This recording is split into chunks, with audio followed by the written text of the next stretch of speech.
समता सैनिक दल श्रद्धेय बाळासाहेब आंबेडकरांना सलामी देतील.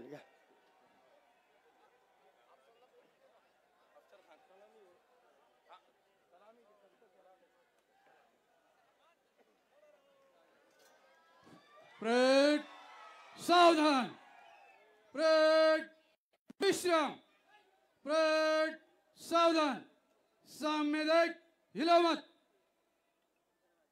परेड जनरल सलामी देगा, सलामी दो.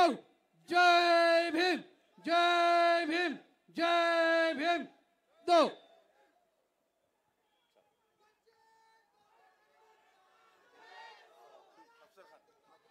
यानंतर वंचित बहुजन आघाडीचे पूर्वचे उमेदवार अफसर खान हे आपल्याला मार्गदर्शन करतील.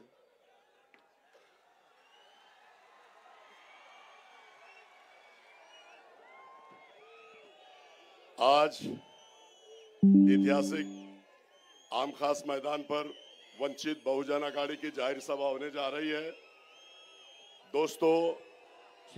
दोस्तों आज आवाज थोड़ी बैठी हुई है, लेकिन मेरे नेता बाला साहब अम्बेडकर स्टेज पे आए हुए हमारे राष्ट्रीय नेता आदरणीय बाला साहब अम्बेडकर, प्रदेश अध्यक्ष रेखाताई ठाकुर और हमारे सभी पदाधिकारी और हमारे 9 के 9 उम्मीदवार मंच पे बैठे हुए, मेरे दोस्त जावेद भाई, अंजन साड़वे और तमाम उम्मीदवार. आज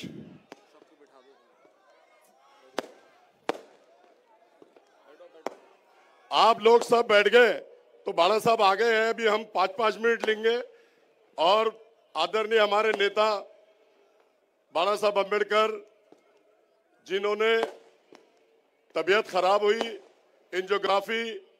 एंजियोप्लास्टी उनकी हुई और उसके बाद भी अपने समाज के लिए, ओबीसी समाज के लिए, एससी समाज के लिए और सभी समाज के लिए लड़ने का अगर कोई काम करते, तीसरे दिन एंजियोग्राफी होने के बाद अगर मार्केट में कोई नेता निकला है तो बाला साहब अम्बेडकर निकला है.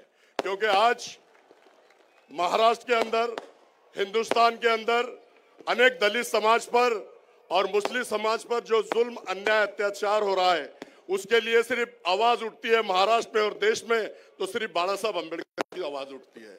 बाला साहब अम्बेडकर सभी समाज को न्याय देने का काम करते हैं और सभी समाज को साथ में लेकर चलते हैं.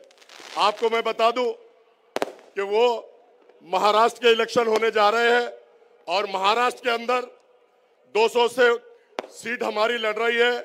हमको अगर इंसाफ की लड़ाई लड़ना है, सबके हाथ मजबूत करना है तो हमारे ज्यादा से ज्यादा वंचित बहुजन आघाड़ी के उम्मीदवार को आपको चुनकर देना होगा.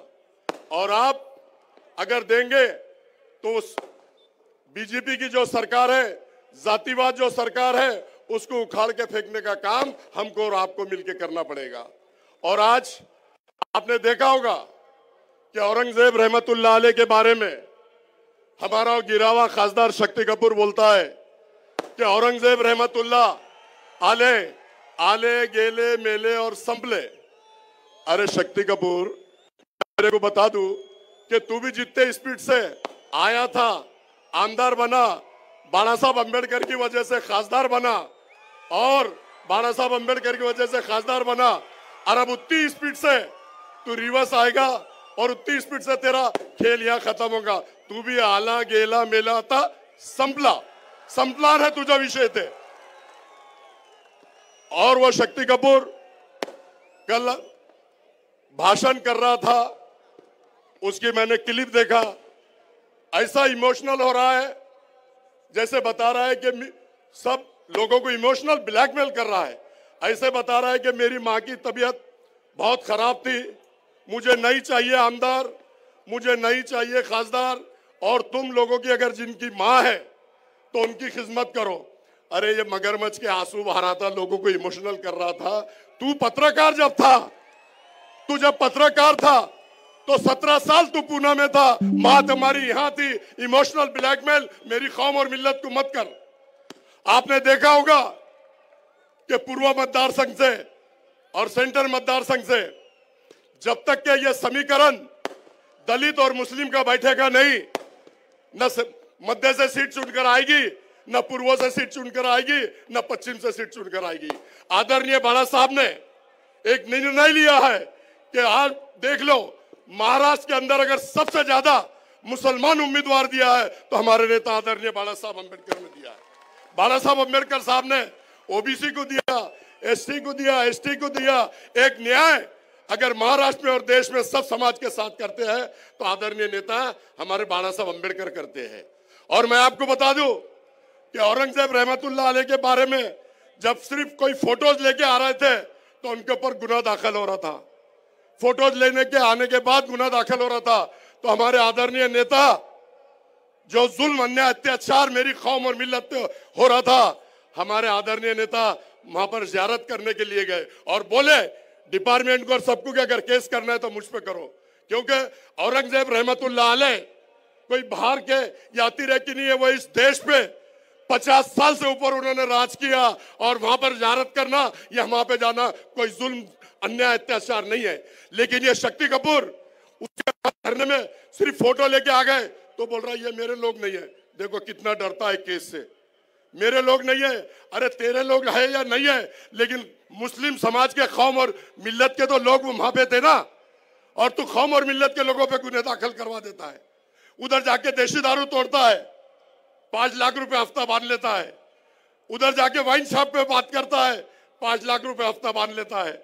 उधर गुटके वाले के पास जाके रेट मारता है, अनवर के साथ पार्टनर बन जाता है।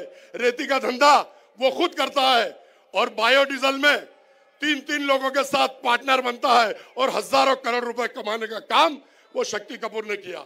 और जब कौम और मिल्लत पे जब जुल्म हो रहा था, किराड़पुरे में राम मंदिर में जब बटन प्लेयर बोल के मेरे नौजवान साथियों को 100 बच्चों को अंदर करने का काम ये शक्ति कपूर ने किया। और अफसर खान डंके की चोट पे वहां पर खड़े रह के एक महीना रमजान के महीने में मेरी माँ बहनें रो रही थी, चिल्ला रही थी, गिड़गिड़ा रही थी, लेकिन ये अफसर खान पूरा 1 महीना वहां खड़े रह के अपनी माँ बहनों को विश्वास दिलाया कि जब तक कि आपका एक बच्चा आपके घर नहीं पहुंचाएगा, ये अफसर खान भी आपके साथ ईद नहीं मनाएगा। और अफसर खान ने वही काम किया, एक बच्चे को कोर्ट से छुड़ा के जेल पे जाके एक बच्चे को अपने घर पे छोड़ने का काम किया और छोड़ा। और ये उस टाइम माँ बहनें रो रही थी, चिल्ला रही थी, गिड़गिड़ा रही थी, टेरिस पे बैठ के पार्टियां बना रहा था। तो ये कौम और मिल्लत का हमदर्द, अरे ये तो दलाल है, दल्ला है, ये सटिंगबाज है। आपने देखा होगा वो बोल रहा कि अभी हम सिर्फ 16 सीट लड़ा रहे हैं। कितने सीट? 16।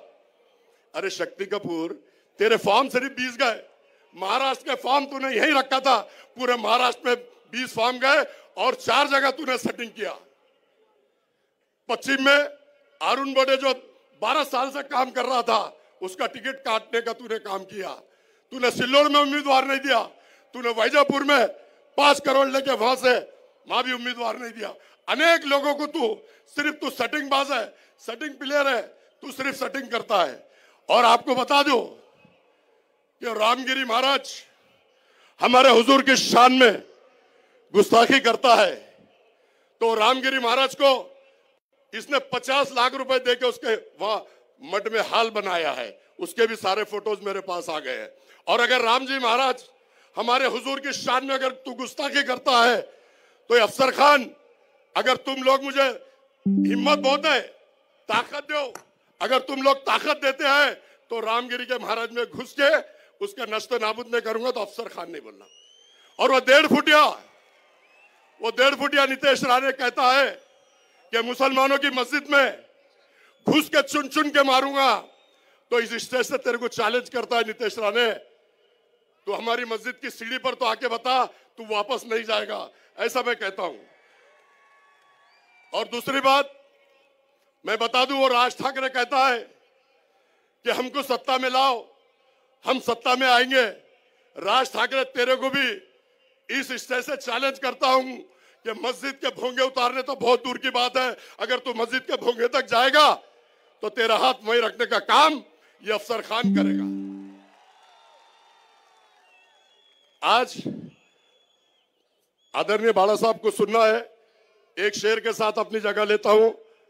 हयात लेके चलो, कायनात लेके चलो, चलो तो सब समाज बाला साहब अंबेडकर साहब को साथ लेके चलो। फानूस बन के जिसकी हिफाजत हवा करे, फानूस बन के जिसकी हिफाजत हवा करे, ये शम्मा क्या बुझे जिसे रोशन खुदा करे। हमको मिटा सके वो जमाने में दम नहीं, ये जमाना खुद हमसे है, हम जमाने से नहीं। अल्लाह हाफिज, जय भीम, जय भीम, आदाब। आने वाली 20 तारीख को आप सबको सुबह सुबह उठकर जितने भी हमारे जिले में उम्मीदवार खड़े हैं उन सबको मतदान कीजिए। आपका एक एक वोट कीमती है। सवेरे उठकर 7 बजे आपने लाइन लगाकर सभी उम्मीदवार को कामयाब कीजिए। और मेरा पूर्व में नंबर 4 है, भारी अक्षर से दबा के विधानसभा में भेजो। गौर गरीब लोग, दलितों पे जो अन्याय अत्याचार हो रहा, मुसलमानों पे जो अन्याय अत्याचार हो रहा, लड़ाई लड़ने के लिए आप लोगों को मुझे भेजना पड़ेगा। अल्लाह हाफिज, खुदा हाफिज। यानंतर पक्षाचे प्रदेश प्रवक्ते तय्यबजी जफर हे आपल्याला 5 मिनिटात मार्गदर्शन करतील। आदाब, जय भीम। वंचित बहुजन आघाडीच्या बाळासाहेब तुम आगे बढ़ो, बाळासाहेब तुम आगे बढ़ो। मंच पर बैठे हुए आदरणीय प्रकाश अंबेडकर साहब, वंचित बहुजन आघाड़ी के तमाम साथी, वक्त बहुत कम है और आदरणीय प्रकाश अंबेडकर साहब को हम सबको सुनना है, इसीलिए ज्यादा वक्त नहीं लेता हूं। सिर्फ औरंगाबाद को इतना बताने के लिए आया हूं कि साहब अपनी बीमारी के बावजूद, साहब अपनी मसरूफियत के बावजूद औरंगाबाद में मौजूद है, तो सिर्फ ये कहने के लिए कि तुम्हारे बच्चों का मुस्तकबिल अगर बदलना है तो वंचित बहुजन आघाड़ी को चुना कर दो, ताकि तुम्हारे बच्चे अच्छी तालीम हासिल कर सके, तुम्हारे बच्चे अच्छे स्कूलों में पढ़ सके, तुम्हारे बच्चों को नौकरियां मिल सके, तुम्हारे बूढ़ों को पेंशन मिल सके, तुम्हारा आरक्षण महफूज रह सके। सिर्फ इसलिए आदरणीय प्रकाश अंबेडकर साहब हमारे बीच में है। मैं ज्यादा वक्त नहीं लेता, सिर्फ इतना कहता हूं औरंगाबाद से के दायरे में सिमट के आया है, हर रिवायत से हट के आया है। आंधियों को जरा खबर कर दो, शेर वापस पलट के आया है। यानंतर वंचित बहुजन आघाडीचे प्रदेशचे नेते अमित भाऊ भुईगळ हे आपल्याला एक मार्गदर्शन करतील। सर्वांना जय भीम, अस्सलाम वालेकुम। आदरणीय बाळासाहेब आंबेडकर, रेखाताई ठाकूर, उपस्थित सर्व उमेदवार, आदरणीय बाळासाहेब आंबेडकरांनी या महाराष्ट्रामध्ये जे उमेदवार दिले त्या उमेदवाराच्या पाठीमागे आपण ताकदीने उभं राहिलं पाहिजे। ही लढाई जी आहे ती आता संविधानाची नाही तर ती आरक्षणाची आहे। आपलं आरक्षण ज्या बाबासाहेबांनी आपल्याला दिलं ते मनवादी जातीवादी लोक सुप्रीम कोर्टाच्या माध्यमातून ती संपवण्याच्या पाठीमागे आहे। आपलं जर आरक्षण परत एकदा जर कोणी थांबवू शकत असेल तर आदरणीय बाळासाहेब आंबेडकर आहे। आणि म्हणून येणाऱ्या 20 तारखेला बाळासाहेब आंबेडकरांनी दिलेल्या उमेदवाराच्या पाठीमागे एक ताकद बनवून त्यांना विधानसभेमध्ये पाठवा। त्यांची निशाणी गॅस सिलेंडर आहे। धन्यवाद, जय भीम। यानंतर पूर्वचे उमेदवार अफसर भाई हे श्रद्धेय बाळासाहेब आंबेडकरांचं स्वागत करतील। वंचित बहुजन आघाडीचा, वंचित बहुजन आघाडीचा।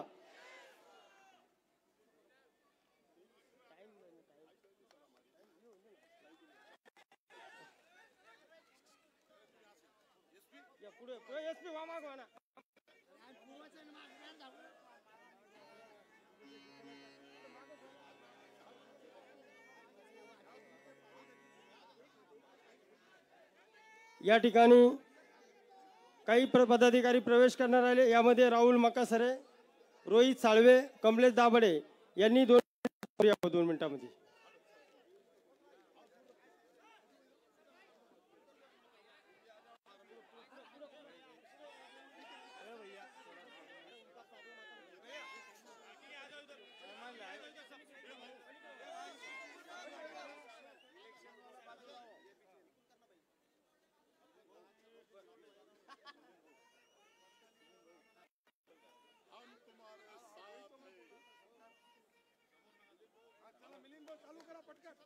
यानंतर राहुल मकासरे, रोहित साळवे यांचा या ठिकाणी प्रवेश करण्यात. यानंतर ओबीसी नेते नवनाथ वाघमारे यांचा या ठिकाणी या आपल्याला मनोगत व्यक्त करतील. सर्वांना जय भीम, जय ओबीसी, आदाब. आज औरंगाबाद संभाजीनगर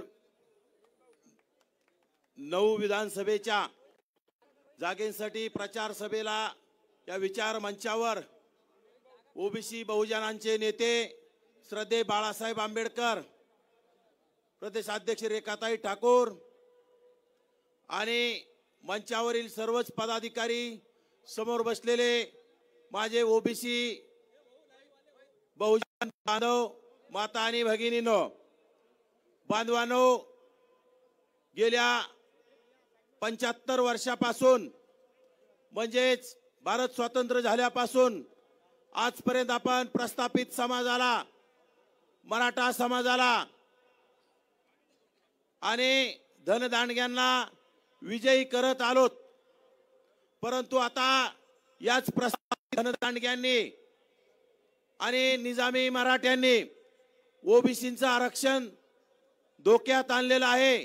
गेल्या 1.5 वर्षामध्ये आपण पाहतात या मराठवाड्यातून आरक्षण संपवण्याचा घाट शरद पवारांच्या इशाऱ्यानं, एकनाथ शिंदेच्या इशाऱ्यानं होत आहे आणि यावर कोणी आवाज उठवायला तयार नसताना एकमेव नेता, एकमेव पक्ष, वंचित बहुजन आघाडीचे संस्थापक श्रद्धेय आदरणीय बाळासाहेब आंबेडकरांनी ओबीसीचं आरक्षण वाचावं यासाठी या राज्यामध्ये पदयात्रा काढण्याचं काम केलं.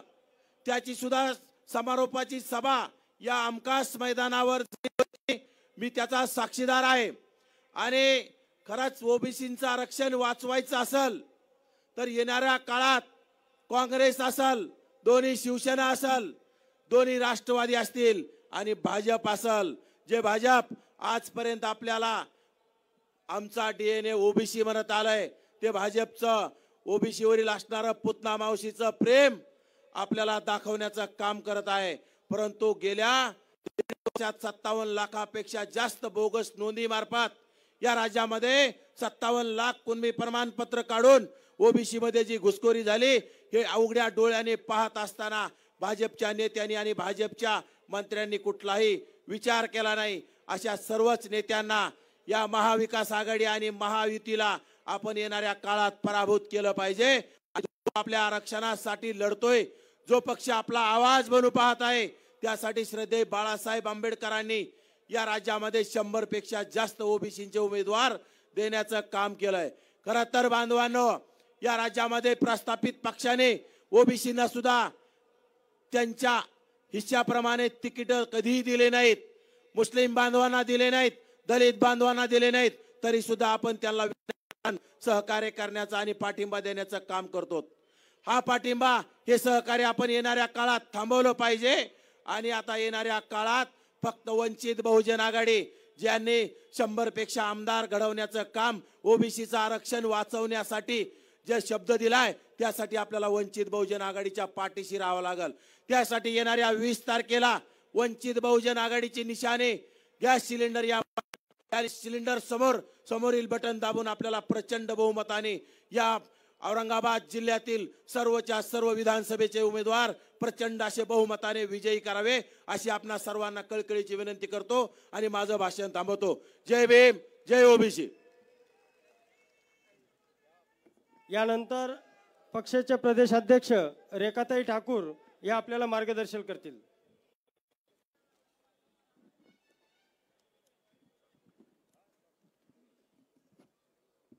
मंचावर उपस्थित आदरणीय नेते बाळासाहेब आंबेडकर आणि त्यांच्यासोबत असलेले सर्व मान्यवर, औरंगाबाद जिल्ह्यातील शहरातील उमेदवार, वंचित बहुजन आघाडीचे पदाधिकारी आणि समोर बसलेल्या माझ्या बंधू भगिनींनो,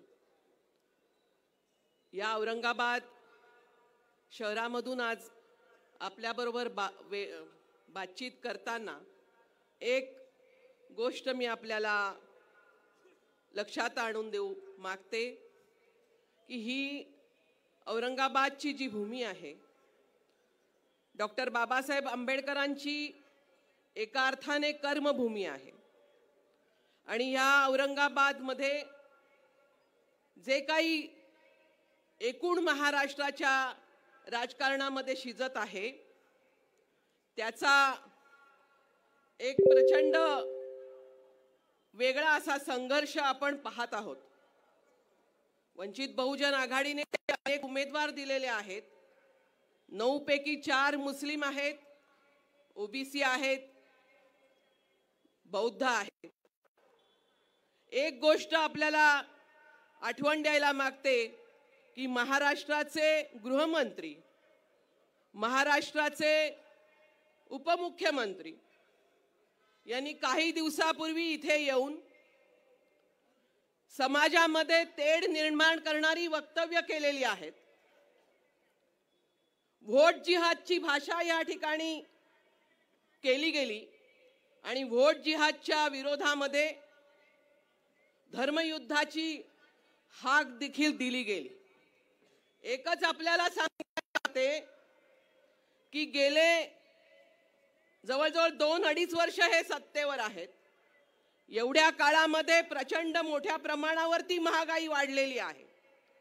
आमच्या आया बहिणींना लाडक्या बहिणीची योजना दिली जात आहे, परंतु ती यासाठीच आहे की जे भाव या ठिकाणी वाढलेले आहेत, शाळांच्या फिया वाढलेल्या आहेत, संसाराची 2 टोकं जोडताना बहिणींच्या नाकी दम येत आहे, त्यांना पैसे वाटण्याचं जे काम या ठिकाणी केलं जात आहे, हे या सरकारच्या नियतीवरती आपण प्रश्नचिन्ह उभं केलं पाहिजे की अशा प्रकारे पैसे वाटून इकडचे संसार नाहीत. आमच्या आया बहिणींना हाताला काम आहे.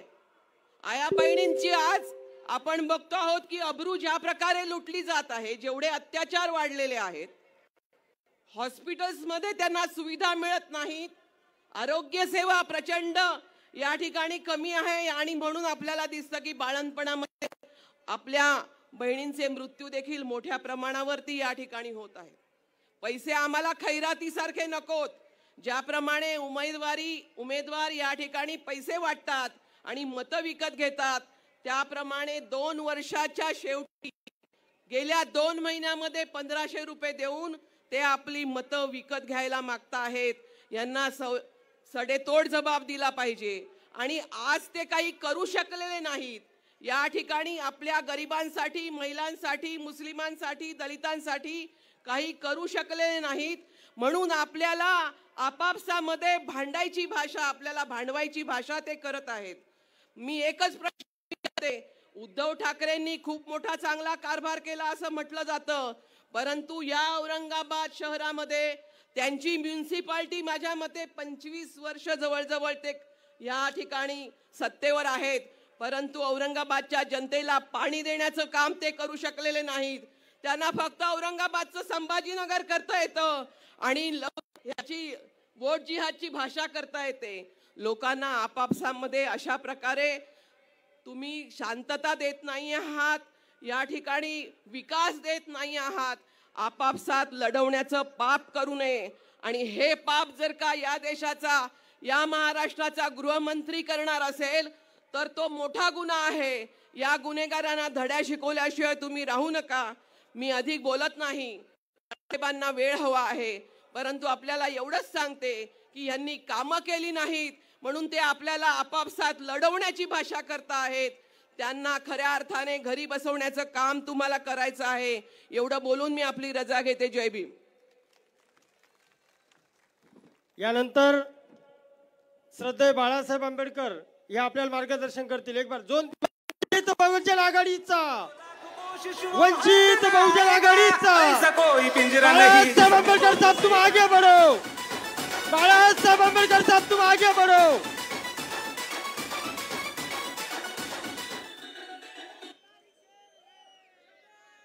बोलण्या अगोदर मी या ठिकाणी औरंगाबाद जिल्ह्यामध्ये वेगवेगळ्या विधानसभा मतदारसंघातील उमेदवार जे आहेत त्यांची नावं मी आपल्या समोर या ठिकाणी वाचतोय.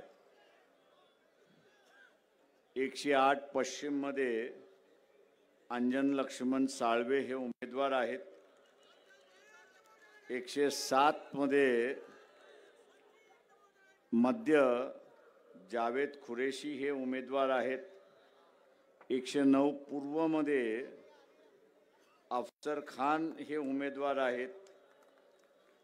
111 गंगापूर मध्ये अनिल चंडेलिया हे उमेदवार आहेत.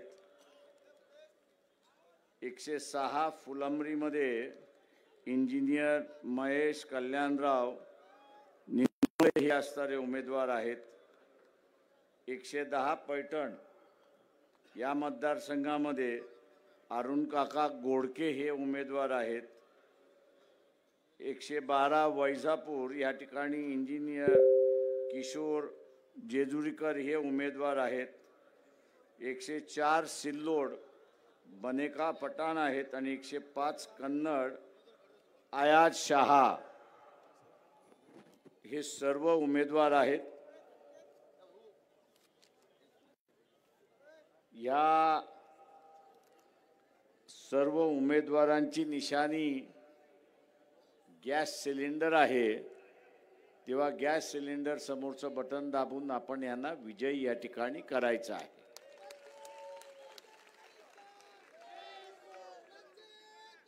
डॉक्टर बाबासाहेब आंबेडकर यांनी औरंगाबाद हे एक शिक्षणाचं माहेरघर व्हावं या दृष्टीने पूर्ण प्रयत्न केला. मिलिंद महाविद्यालय या ठिकाणी उभं केलं. हेतू हा होता की एकदा माणूस शिकला ते गुरखायला सुरुवात करेल. शिक्षण मिळालं की त्याला स्वतःचं बरं वाईट कळायला सुरुवात होईल. आणि म्हणून बाबासाहेब म्हणत असत की शिक्षण हे वाघिणीचं दूध आहे आणि जो कोणी पिईल तो असणारा गुरखल्याशिवाय राहणार नाही अशी असणारी परिस्थिती आहे. पण आज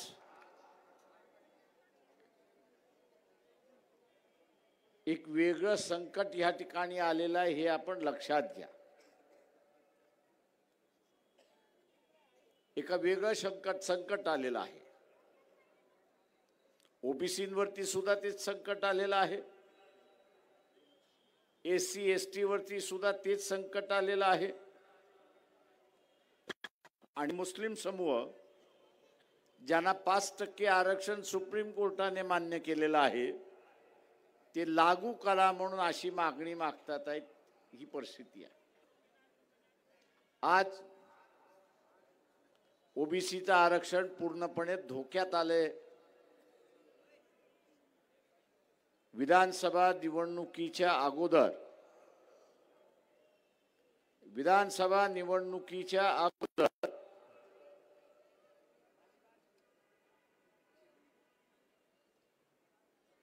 विधानसभा निवडणुकीच्या अगोदर एक 7-8 दिवस सुप्रीम कोर्टाचा निर्णय आला. त्या निर्णयामध्ये सुप्रीम कोर्टाने असं म्हटलंय की ग्रामपंचायत असेल, पंचायत समिती असेल, जिल्हा परिषद असेल, नगरपालिका असेल, महानगरपालिका असेल, या ठिकाणी ओबीसीची जनसंख्या किती, ओबीसीची जनसंख्या किती ही माहित नाही. शासनाने आमच्या समोर ती काही सादर केली नाही. आम्ही शासनाला अनेक वेळा विचारलं पण शासनाकडून उत्तर मिळालं नाही आणि म्हणून सरसकट 27% आरक्षण देणं हे कायद्याला धरून नाही आणि म्हणून त्यांनी महाराष्ट्र शासनाला आदेश दिला की आपल्याला असणारा स्थानिक स्वराज्य संस्थेतल्या निवडणुका घ्यायच्या आहेत त्या आपण निश्चितपणे घ्या, पण घेत असताना ओबीसीना आरक्षण राहणार नाही हे आपण असणारा लक्षात ठेवा. म्हणजे ओबीसीचं आरक्षण त्यांनी स्थगिती केलंय. का स्थगिती केलंय? तर ग्रामपंचायत असेल, जिल्हा परिषद असतील, पंचायत समिती असेल, नगरपालिका असेल, महानगरपालिका या हद्दीमध्ये ओबीसींचे टक्केवारी किती ही माहीत नाही म्हणून त्यांनी स्टे दिलाय. अशी परिस्थिती आहे. ती टक्केवारी मिळाली की त्या प्रमाणात आपल्याला सुरुवात करता येईल असं सुप्रीम कोर्ट म्हणतंय. मित्रो, अचानकपणे असणारा जरांगे पाटील यांनी माघार घेतली. माघार का घेतली? तर त्यांच्या हातामध्ये एक हत्यार आलं. काय हत्यार आलं? तर हा सुप्रीम कोर्टाचा निर्णय एक हत्यार आलं. उद्याची विधानसभा संपेल, नवीन सभागृह स्थापन होईल आणि नवीन सभागृह स्थापन झालं की त्या सभागृहामध्ये पुन्हा एक ठराव मांडला जाईल हे आपण लक्षात घ्या. त्या ठरावाचा आशय हा आहे आणि राहणार आहे की सुप्रीम कोर्टाने जनगणना झाल्याशिवाय स्थानिक स्वराज्याच्या निवडणुका मान्य होणार नाहीत, आरक्षण मान्य होणार नाहीत आणि म्हणून जनगणनेचा ठराव हे सभागृह करते. पण हे सभागृह ठराव करत असताना हेही नमूद करते की सुप्रीम कोर्टाने ओबीसीची टक्केवारी किती ही माहीत नसल्यामुळे त्यांनी स्थगिती दिलेली आहे. त्याच पद्धतीने हे सभागृह ओबीसीचं शैक्षणिक आणि नोकऱ्यातलं आरक्षण यालाही स्थगिती आदेश देते. आकडेवारी आली, डेटा आला की मग आपण त्याला लागू करू अशी असणारी परिस्थिती. मित्रो, ओबीसीचं आरक्षण संपवण्याची प्रक्रिया सुरुवात झाली. मी तमाम ओबीसीना आवाहन करतोय की भर पावसामध्ये वंचित बहुजन आघाडीने आरक्षण धरून यात्रा काढली नसती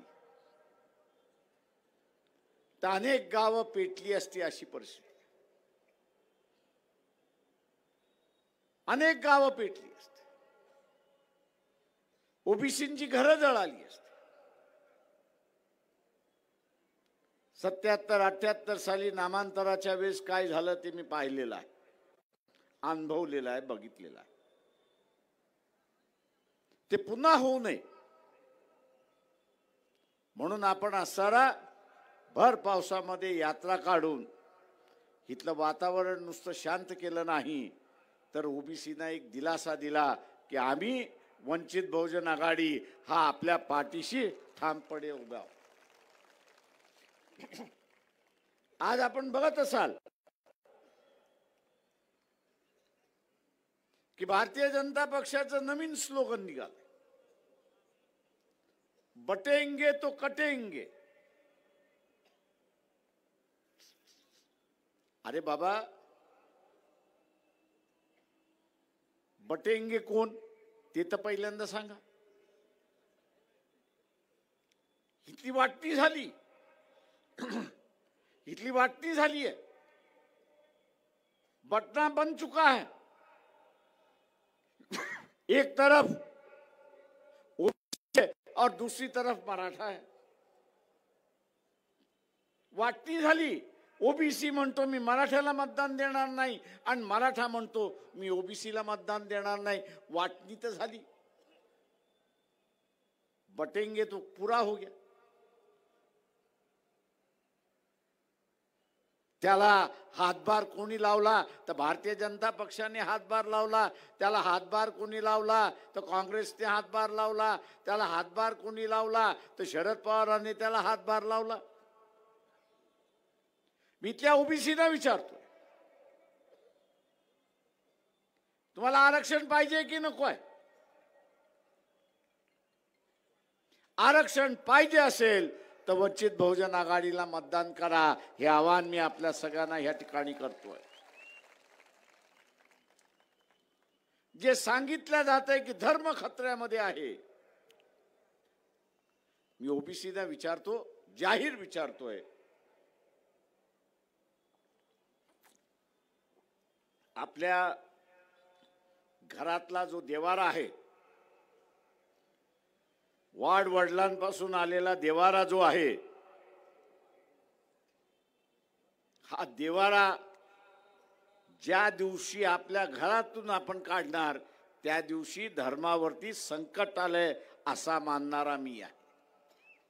पण जोपर्यंत ओबीसी घरामधल्या असणाऱ्या देवाऱ्याची पूजा अर्चा करत राहील तोपर्यंत धर्मावरती कुठलं संकट नाही, हे आपण असणारा लक्षात घ्या. संकट जे आलेलं आहे ते आरक्षणावरती आलेलं आहे आणि आणणारे कोण आहेत तर काँग्रेसही हे आहे आणि भारतीय जनता पक्ष, या दोन्ही आघाड्या आहेत, हे आपण लक्षात घ्या. आणि म्हणून ओबीसीनं सावधान.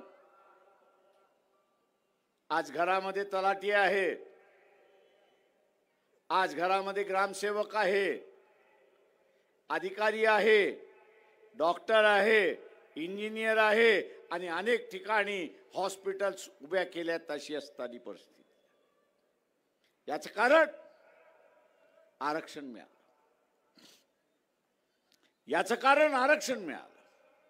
आणि उद्याच हे आरक्षण बंद झालं तर हा कारखाना बंद होईल आणि कारखान्याला आरक्षणाला टाळं लागलं तर असणारं आपला फायदा कसा होणार याच्याकडे पाहणं महत्वाचं आहे. आणि म्हणून ओबीसीने वंचित बहुजन आघाडीच्या पाठीमागे उभं राहावं असं आवाहन मी या ठिकाणी करतो. त्याचबरोबर इथे एससी एसटी जे आहे त्याचं आरक्षण तर संपलंय असं मी म्हणेन.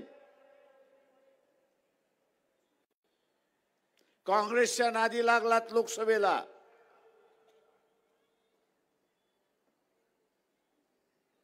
आणि सुप्रीम कोर्टाचा निर्णय आला. काय निर्णय आला की एससी एसटी मध्ये वर्गीकरण झालं पाहिजे आणि वर्गीकरणाबरोबरच क्रीमी लेयर सुद्धा लागू झालं पाहिजे.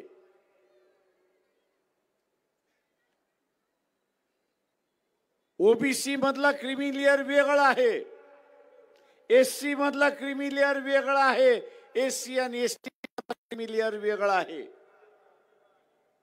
ओबीसीचा क्रीमी लेयर मध्ये तुम्हाला जाताना 15 लाखाच्या उत्पन्ना 15 लाख उत्पन्नाच्या आतमध्ये असाल तर तुम्ही क्रीमी लेयर मध्ये जात नाही. परंतु एससी एसटी साठी सुप्रीम कोर्टाने क्रीमी लेयर ठरवत असताना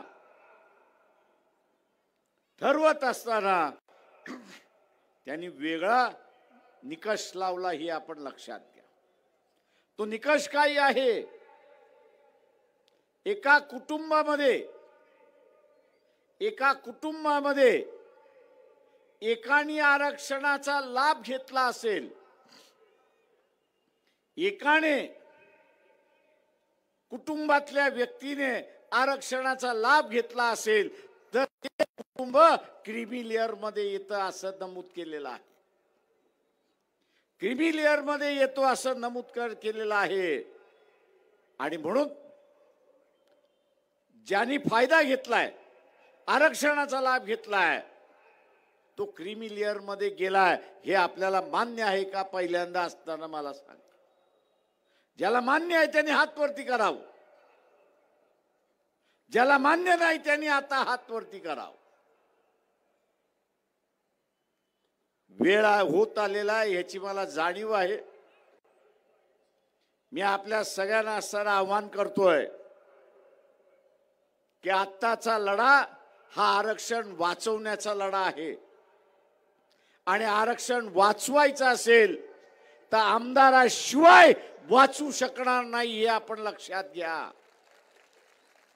का आंदोलन करून सेमिनार घेऊन हायकोर्टाचा आणि सुप्रीम कोर्टाचा निर्णय हा रद्द करता येणार नाही.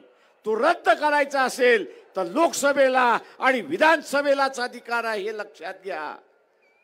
आणि उद्या हा अधिकार वापरायचा असेल तर आमदार असल्याशिवाय वापरता येणार नाही. आणि म्हणून इथल्या फुले शाहू आंबेडकरी मतदाराने ओबीसीच्या मतदाराने गॅस सिलेंडरचं बटन दाबून आपण या सगळ्या उमेदवारांना प्रचंड मताने विजयी करा हे आवाहन करतो आणि आपली रजा घेतो. जय भीम, जय भारत.